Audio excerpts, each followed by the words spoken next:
360 நேயர்களுக்கு வணக்கம். நான் உங்க ஆர்ஜே மோகனா. இணைந்திருப்பது ராமகிருஷ்ணன் அவர்கள். ஆன்மீகம் அப்படின்னு சொல்லும்போதே நிறைய பேருக்கு நிறைய கேள்விகள் இருக்கும். பொதுவான கேள்விகள் அப்படின்றது நிறையவே இருக்கும். இதையும் தாண்டி திருமணம் அப்படின்னு சொல்லும்பொழுது ராசி, நட்சத்திரம், பொருத்தம், ஜாதகம் இந்த மாதிரி எக்கச்சக்கமான கேள்விகள் நமக்குள்ள இருக்கும் இல்லையா? அந்த மாதிரி கேள்விகள் தான் நான் எடுத்துட்டு வந்திருக்கேன். உங்கள ஒருவரா இருந்து நான் இன்னைக்கு கேள்விகளை கேட்க போறேன். வாங்க கேள்விகளை கேட்கலாம். வணக்கம் சார். வணக்கம் சார், இப்போ திருமணம் அப்படின்னு சொல்லும்பொழுது நிறைய பேருக்கு நிறைய இருக்கு. இப்போ வாசல், நேரம், திசை இப்படின்றத தாண்டி திருமணம் தாமதமாகுது, திருமணமே நடக்காம இருக்கிறது, சீக்கிரமா திருமணம் ஆகுது அப்படின்றது, பொருத்தம் பாக்குறது, ஜாதகம் பாக்குறது, இப்படி எக்கச்சக்கமான பிரச்சனைகள் இருக்கு இல்லையா? இப்போ ஒரு சில பேருக்கு சீக்கிரம் திருமணம் நடந்துடும்.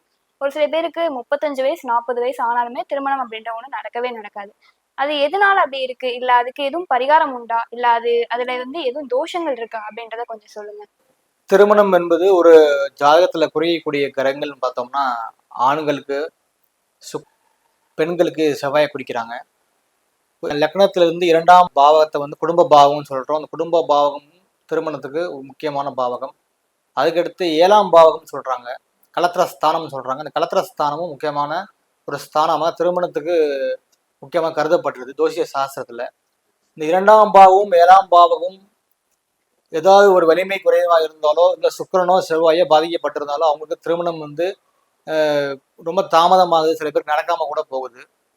அதையும் தாண்டி திருமண தாமதத்துக்கு முக்கியமான காரணம் இந்த 5ஆம் பாவம் ரொம்ப வலிமை குறைஞ்சு இருந்தாலும் அவங்களுக்கும் திருமண தாமதத்துக்கு ஒரு பெரிய ஒரு சிக்கலாக அவங்க சந்திக்கிறாங்க. குறிப்பாக 2ஆம் பாவகம், 7ஆம் பாவகம், சுக்கிரன், செவ்வாய் மற்றும் 5ஆம் பாவகம், இந்த பாவங்களுடைய வலிமையை பொறுத்து அவருடைய திருமண வாழ்க்கை அமையுது.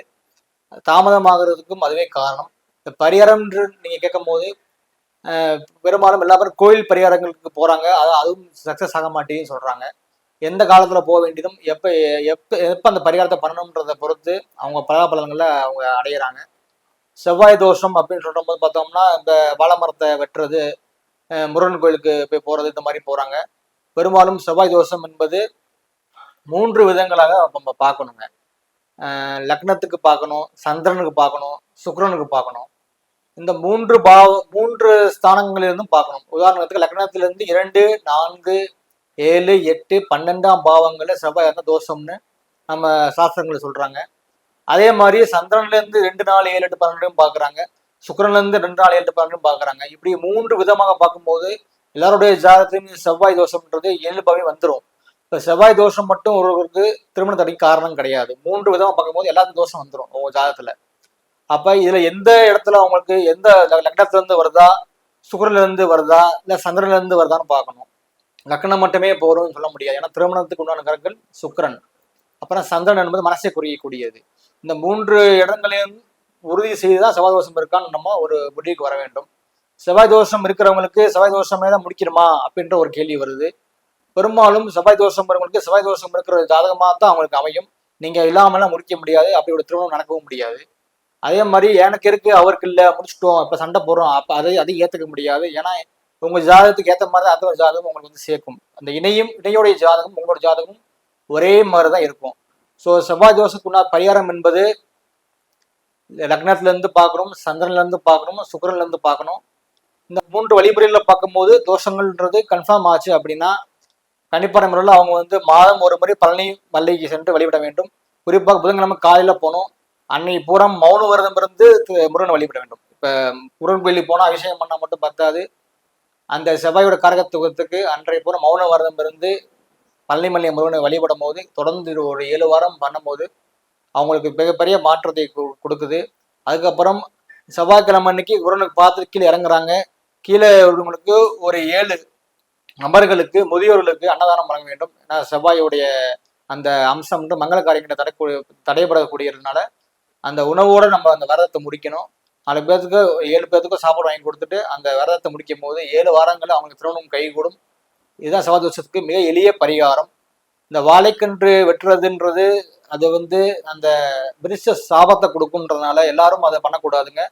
இந்த எளிமையான பரிகாரத்தை பண்ணுங்க. இல்ல பழனி மலைக்கு போக முடியாது அப்படின்றவங்க அவங்க உள்ளூர்ல உள்ள கூடிய முருகன் கோயிலுக்கு செவ்வாய்க்கிழமை மௌன விரதம் இருந்து காலையிலிருந்து சாயந்தரம் வரைக்கும் மௌன விரதம் இருந்து அந்த விரதத்தை விட்டு முருகனை வழிபட்டு 6 மணிக்கு மேல சாப்பாடு வாங்கி கொடுத்துட்டு அந்த விரதத்தை நீ கைவிடும் போது 7 வாரத்துல திருமணம் கைகூடும். இதுதான் செவ்வாய் தோஷத்துக்கு எளிய பரிகாரங்க. இப்போ நிறைய பேர் திருமணத்துக்கு பொருத்தம்லாம் பாக்குறாங்க. ஒரு சில பொருத்தம் வந்து 5 இருக்கு, 7 இருக்கு, 9 இருக்கு அப்படிலாம் சொல்றாங்க இல்லையா? எத்தனை பொருத்தம் இருந்தா திருமணம் பண்ணலாம் அப்படின்னு ஒண்ணு இருக்கு இல்லையா? அது எத்தனை பொருத்தம் இருக்கணும்? நட்சத்திர பொருத்தம் அப்படின்றது நம்ம கேட்கும்போது, இந்த நட்சத்திரத்துக்கு இந்த நட்சத்திர பொருத்தம்ன்றது ஒரு அட்டவணையை கொடுத்துருக்காங்க. 10 பொருத்தங்கள்ல இருந்து 12 பொருத்தம் வரைக்கும் நடைமுறையில பாக்குறாங்க. ஆனா ஒரு காலத்துல 96 பொருத்தம் வகுத்திருக்காங்க இந்த நட்சத்திரத்துக்கே. காலப்போக்கில் வந்து 12 ஆகி இப்ப 10 ஆயிருச்சு. ஆனா நடைமுறையில் வாடிக்கையாளர்கள் நடைமுறை அனுபவத்துல இந்த 10 பொருத்தமே முக்கியமா அப்படின்ற கேட்கும்போது பெரும்பாலும் 5 பொருத்தங்கள் இருந்தாலே போதுமானதாக இருக்கிறது. இந்த 5 பொருத்தங்கள் என்பது தினப்பொருத்தம் அல்லது மகேந்திர பொருத்தம், இல்லாட்டி தினப்பொருத்தம் அல்லது கணப்பொருத்தம், அப்புறம் ரட்சு பொருத்தம், யோனி பொருத்தம், வேதை பொருத்தம், ராசி அல்லது ராசி அதிபதி பொருத்தம். இந்த 5 பொருத்தங்கள்ல ஏதாவது ஒரு 5 இருந்தாலே போருங்க. 5 கண்டிப்பா முறையில் முக்கியமான ரட்சி யோனி இருந்தா கூட நம்ம திருமணம் முடிச்சு வைக்கலாம். அப்ப அதே மாதிரி நம்ம வந்து தேவையில்லாம 10 பொருத்தம் தான் கல்யாணம் நடக்கும்ன்ற அந்த எண்ணங்களும் மக்கள் கைவிட வேண்டும். இப்போ மூல நட்சத்திரம் இருக்கிற ஒரு பொண்ணுக்கோ பையனுக்கோ திருமணம் செஞ்சோம் அப்படின்னா அவங்களை சார்ந்த குடும்பத்துல யாராவது ஒரு ஆளுக்கு இல்ல மாமனாருக்கோ மாமியாருக்கோ அம்மாக்கோ அப்பாக்கோ ஏதோ ஒண்ணு நேரிடும் அப்படின்னு சொல்றாங்கல்ல, அதுக்கான காரணம் ஏதாவது இருக்கா? ஏன் அப்படி சொல்றாங்க? இந்த மூல நட்சத்திரத்துக்கு மாமனாருக்கு ஆகாது, அதே மாதிரி ஆயில்யத்துக்கு மாமியாருக்கு ஆகாது, கேட்டைக்கு வந்து மூத்த மைத்துனருக்கு ஆகாது, விஷா நட்சத்திரத்துக்கு வந்து இளைய மைத்துனருக்கு ஆகாது. இந்த மாதிரி நிறைய நட்சத்திர தோஷங்கள்னு ஒரு ஒரு துவைத சாஸ்திரத்துல குறிப்பிட்டிருக்காங்க. இது உண்மையா அப்படின்னா இது வந்து ஓரளவுக்கு உண்மையா வருது. ஆனா எல்லாத்துக்கும் வந்து இந்த விதி செட் ஆகிறது கிடையாது. ஏன் அப்படின்னா மூல நட்சத்திரத்துல பிறந்து அந்த பொண்ணுடைய ஜாதகத்துல மாமனார் ஸ்தானம் வீக்கா இருந்தா தான் அவன் மாமனாரை பாதிக்கும். ஆகவே இந்த மாதிரி பொதுவான ஒரு கருத்தை நம்ம எடுத்துட்டு திருமணத்தை தடை செய்யாம ஒரு மூல நட்சத்திரத்துல பிறந்த பொண்ணோ பையனோ இருக்கும் போது அந்த ஜாதகத்துல அவங்க மாமனார் எப்படி இருப்பாருன்றது ஒரு அமைப்பு இருக்கு. அதை எப்படி பார்க்கலாம் அப்படின்னா, ஒரு ஜாதகத்துல வந்து லக்னம் என்பது ஜாதகர், 7ஆம் பாவம் என்பது தனக்கு வரக்கூடிய துணைவர் அல்லது துணைவி. இந்த 7ஆம் பாவத்துக்கு 9ஆம் பாவமா வரக்கூடியது 3ஆம் பாவகம். ஆகவே ஒரு ஜாதகருக்கு 3ஆம் பாவம் வலிமையாக இருந்துச்சுன்னா அவங்க மாமனாருக்கு பாதிக்காது. இப்ப மூல நட்சத்திரத்துல பிறந்து ஒரு ஆணோ பெண்ணோ இருக்கும்போது அவங்க மாமனாருக்கு பாதிக்குமான்னு பார்க்கறதுக்கு இந்த லக்னத்துல இருந்து 3ஆம் பாவத்தை பாருங்க. அதன் பிறகு மூல நட்சத்திரத்துல பிறந்த பெண்களுக்கு அவங்க ஜாதகத்துல சூரியனுடைய ஸ்தானம் எப்படி இருக்குன்னு பார்க்கணும். சூரியன் என்பது தந்தையை குறிக்கக்கூடியது, சூரியன் என்பது மாமனாரை குறிக்கக்கூடியது. இந்த சூரியனுடைய நிலையை பொறுத்து அந்த மாமனாருக்கு பாதிக்குமான்னு பார்த்துட்டு தான் நம்ம ஒரு இறுதிக்கட்டமான முடிவுக்கு வர வேண்டும். சும்மா பொதுவாக மூல நட்சத்திரத்துக்கு ஆகாதுன்றத நம்ம கடைபிடித்து திருமணத்தை தள்ளிப்படக்கூடாது. அப்போ செவ்வாய் தோஷம் இருக்கிறவங்க அந்த தோஷத்துக்கு பரிகாரம் பண்ணிட்டாங்க அப்படின்னா அவங்க எந்த ராசிக்காரர்களை வேணாலும் திருமணம் பண்ணிக்கலாமா அப்படின்ற கேள்வியும் இருக்கு இல்லையா? அதுக்கான கொஞ்சம் விளக்கம் கொடுங்க. செவ்வாய் தோஷம், ராகு தோஷம் என்பது திருமண பொருத்தங்கள்ல பெரும் சிக்கலை குறிக்கூடியது. தோஷ பரிகாரம் பண்ணிட்டோம், அதுக்கப்புறம் வரக்கூடிய பெண்களுக்கு நாங்கள் பண்ணிக்கலாமான்னா தாராளமாக பண்ணிக்கலாம். ஏன்னா அவங்களுக்கு வரக்கூடிய வரனுக்கும் அந்த தோஷம் அவங்களும் இருக்கும், அவங்களும் பரிகாரம் பண்ணியிருப்பாங்க. இயல்பாக அப்படிதான் வந்து இணைக்கும். ஸோ தைரியமாக பரிகாரம் பண்ணிட்டு நீங்க தைரியமாக பண்ணிக்கலாம். அவங்களுக்கு தோஷம் இருக்கா இல்லையான்னு பார்த்துட்டு தட்டி கழிக்க அவசியம் இல்லை. நிறைய பேருக்கு திருமணம் அப்படின்றத தாண்டி திருமணம் ஆனதுக்கு அப்புறம் இந்த வாஸ்து பிரச்சனை எல்லாம் வருது. இந்தந்த ராசிக்காரர்களுக்கு இந்தந்த வாஸ்து தான் சரியா இருக்கும் அப்படின்னு சொல்றாங்க இல்லையா? எல்லா ராசிக்குமே வந்து ஒவ்வொரு வாஸ்து இருக்கும். அது என்னன்றத 12 ராசிக்குமே கொஞ்சம் சொன்னீங்கன்னா நல்லா இருக்கும். ராசிகள் மற்றும் திக்குகள்னு சொல்லுவாங்க. இந்த வாஸ்துவினுடைய அடிப்படைன்னு சொல்ல முடியாது, ராசி மண்டலத்தினுடைய அடிப்படை. 12 ராசிகளுக்கும் 12 திசைகள் நம்மளுக்கு சொல்றாங்க. ஆனா நமக்கு இருக்கிறதே 4 திசை தான் இருக்கு. கிழக்கு, மேற்கு, தெற்கு, வடக்கு. ஆகவே இந்த 4 திசைகளை எப்படி பிரிச்சிருக்காங்கன்றத வச்சு அது ராசியான திசை, எனக்கு வந்து வீடு அப்படி கட்டலாம், வாசல் அப்படி வைக்கணுன்ற முடிவுக்கு வராங்க. அப்படி பார்க்கும் பொழுது மேச ராசிக்கு கிழக்கு திசையை நம்மளுக்கு வந்து ராசியான திசையை கொடுக்குறாங்க. ரிஷபராசிக்கு தெற்கு திசையையும், மிதுன ராசிக்கு மேற்கு திசையையும், கடகராசிக்கு வடக்கு திசையும் கொடுக்குறாங்க. அதே மாதிரி சிம்ம ராசிக்கு கிழக்கு திசையையும், கன்னி ராசிக்கு தெற்கு திசையையும், துலா ராசிக்கு மேற்கு திசையையும், விருச்சிக ராசிக்கு வடக்கு திசையும் குறிக்குது. தனுசு ராசிக்கு கிழக்கு திசையும், மகர ராசிக்கு தெற்கு திசையையும், கும்பராசிக்கு மேற்கு திசையையும், மீனராசிக்கு வடக்கு திசையும் கொடுக்குது.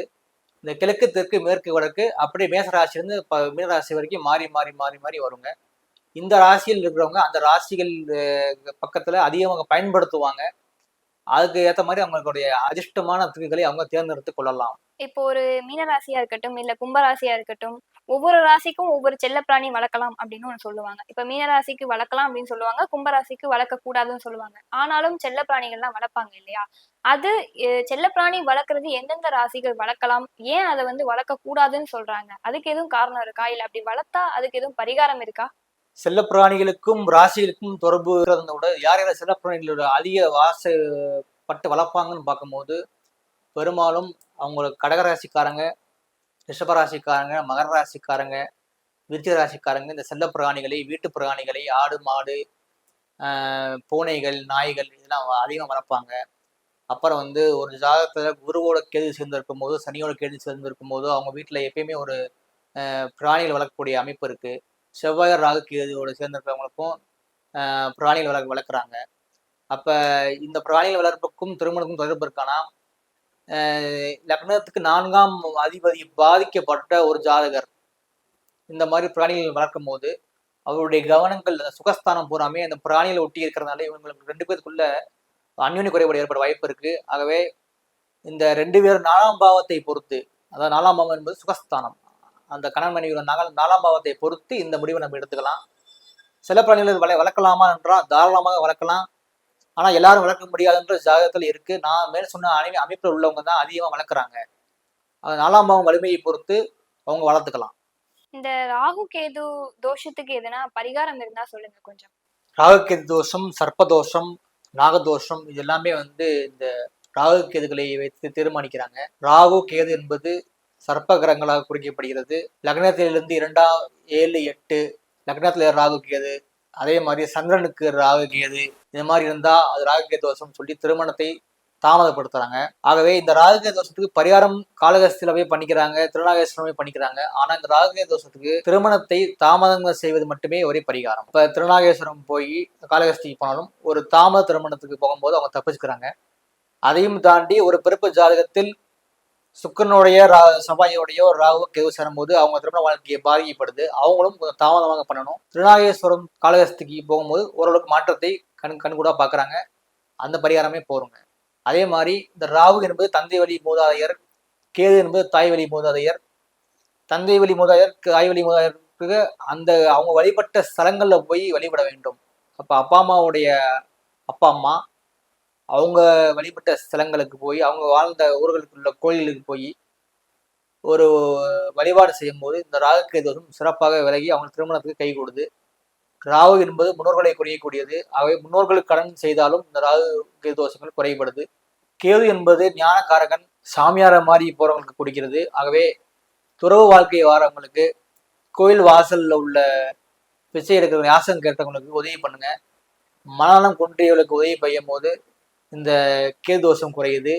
ராகு தோஷங்களுக்கு திருநாகேஸ்வரம் காலகஸ்தியையும் தாண்டி தந்தை வழி மூதாதைகள் வழிபடத்தலம், முன்னோர்களுக்கு செய்யக்கூடிய கடன்களை செய்ய வேண்டும், வயதானவர்களுக்கு செய்யக்கூடிய கடனை செய்ய வேண்டும். கேது தோஷத்திற்கு கோயில் வாசல் இல்ல யாசகம் கேட்டும் துறவி வாழ்க்கையை வாழ்றவங்களுக்கு உதவி செய்யும் போது தோஷங்கள் கம்மியாகுது. வேற எந்த பெயரும் தேவையில்லை. இந்த அஷ்டமத்து சனி 7.5 சனியில திருமணம் பண்ணலாமா அப்படின்ற ஒரு கேள்வியும் இருக்கு. பண்ணலாமா பண்ணக்கூடாதா அப்படின்றத கொஞ்சம் விளக்கு. இந்த 7 நாட்டு சனி, அர்த்தாஷ்டம சனி, அஷ்டமத்து சனி இந்த மாதிரி சனி நடக்கும்பொழுது அவங்களுக்கு திருமணம் செய்யலாமா அப்படின்ற கேள்வி மக்களுக்கு இருக்கு. குறிப்பாக இப்ப கும்பராசிக்கு 7.5 ஆரம்பம், அப்பனா 7.5 வருஷம் திருமணம் நடக்காதா அப்படின்னு கிடையாது. 7 நாட்டு சனி காலகட்டங்களில் தான் பெரும்பாலான திருமணங்கள் நடைபெறுகிறது. நீங்கள் உங்கள் உற்றார உறவினர்கள் ஜாதகத்தை எடுத்து பார்த்து கொள்ளலாம். 7.5 சனி நாட்டு காலங்களில் தான் அவங்களுக்கு திருமணம், குழந்தைய பாக்கியம், வீடு எல்லாமே கிடைக்கும். இதுல பெரும்பாலும் பொருந்தும். ஆகவே அதுக்கும் இதற்கும் சம்பந்தமே கிடையாது. Okay sir. அப்போ எந்தெந்த ராசிலாம் திருமணம் பண்ணக்கூடாது, எந்தெந்த ராசிலாம் திருமணம் பண்ணலாம், இல்ல இந்த மாதிரி ராசிகள்லாம் திருமணம் பண்ணா வாழ்க்கையில பிரச்சனை வரும் அப்படின்னு எதுவும் இருக்கா? இந்த ராசிக்காரங்க இணையக்கூடாது, இந்த 6, 8, 12 சஷ்டாஷ்டக தோஷம் உள்ளது, இந்த ராசி 6ஆம் பாவம் ராசி சேரக்கூடாது, இந்த ராசிக்கு 8ஆம் பாவம் ராசி சேரக்கூடாது, ராசிக்கு 12ஆம் பாவம் ராசி சேரக்கூடாது, இந்த மாதிரி எல்லாம் நிறைய விதிமுறைகள் உள்ளது. ஆனா இதையெல்லாம் தாண்டி அவங்க ஜாதகத்தில் உள்ள சுக்கிரனுடைய நிலைமையும் செவ்வாய் நிலைமையை பொறுத்து தான் அவங்களுடைய வாழ்க்கை தீர்மானிக்கப்படுகிறது. ஆகவே ராசி பொருத்தம், நட்சத்திர பொருத்தம் நம்ம ஏற்கனவே சொன்ன மாதிரி ஒரு 5 பொருத்தங்கள் இருந்தாலே தைரியமாக முடிக்கலாம். எந்த ராசியும் எல்லா ராசியும் சேர்த்துக்கலாம். 5 பொருத்தங்கள் இருந்தால் போதுமானது. குறிப்பாக ரச்சு பொருத்தம், யோனி பொருத்தம் இருந்தாலே அந்த வாழ்க்கை சிறப்பாக இருக்கும். அவங்களுடைய சுயஜாதக வலிமையை பேசுங்க. 2024ல எந்தெந்த ராசிக்காரர்களுக்கு திருமணம் நடக்கும், எந்தெந்த ராசிக்காரர்களுக்கு வாழ்க்கையில வந்து விரிசல் ஏற்படும், இல்ல விவாகரத்து வரைக்கும் போகும் அப்படின்றத கொஞ்சம் சொல்லுங்க. 2024 திருமண யோகம் என்பது வருடத்தின் முதல் பாதியில் பார்த்தோம்னா மேஷம், சிம்மம், தனுசு மற்றும் கும்பராசிகளுக்கு திருமணம் நடைபெற வாய்ப்பு இருக்கு. இரண்டாம் பாதியில் வந்து பார்த்தோம்னா ரிஷபம், கன்னி, மகரம் இந்த ராசிக்காரங்களுக்கு அமையக்கூட வாய்ப்பு இருக்கு.